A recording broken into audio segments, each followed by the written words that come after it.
अब इसे हम वर्षा ऋतु के संदर्भ में देखें तो देखे छिति अंबर जले है चारी और ये चोर।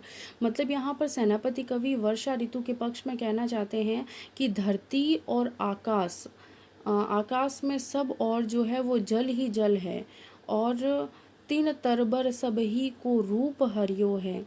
अब वो बताना चाह रहे हैं कि इस तरह जो जल प्रलय हो चुका है, चारों ओर जल ही जल आ गए हैं, उससे ये जो पेड़ हैं अर्थात वर्षा ऋतु के अधिकता से आए हुए जल से एक प्रलय की स्थिति बन गई है, और जो पेड़ पौधे हैं वो सब उजड़ गए हैं, उखड़ गए हैं। महाजर लागे ज्योति भादव की होती चले, अर्थात महाजर भादव की ऋतु में अर्थात इस काल के अंदर वर्षा की भारी झड़ी सदा ही लगी रहती है, और वर्षा का यह क्रम जो है वो कब चलता है, भादों के महीने में ही चलता है। आगे देखिए, जलद पवन तन सेक मानो पर्यो है, और इस काल के अंदर बादल और हवा जो है वो वर्षा ऋतु की अधिकता से जल का सिंचन कर रही है। मतलब हवाएं जो है वो ठंडी हैं और बादल जो है जल का सिंचन कर रहे हैं।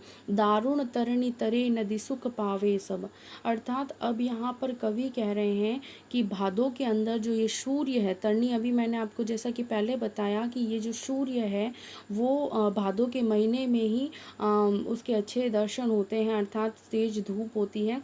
लेकिन चूँकि हम बरसात की जो ऋतु है वो भी कहीं ना कहीं शुरुआत यहीं से होती है। तो इस भादों के महीने में ये जो सूर्य है उसके दर्शन होते हैं, भादों के बाद ही अच्छे से सूर्य के दर्शन होते हैं।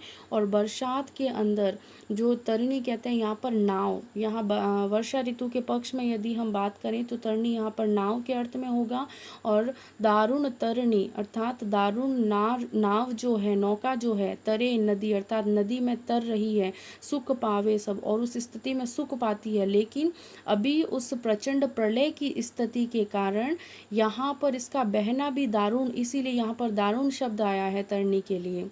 सिरिगन छाह चही बोई चित धरियो है। अब यहाँ पर कवि कहना चाह रहे हैं कि इस काल में सब लोग घने बादलों की छाया से घिरे हुए रहते हैं।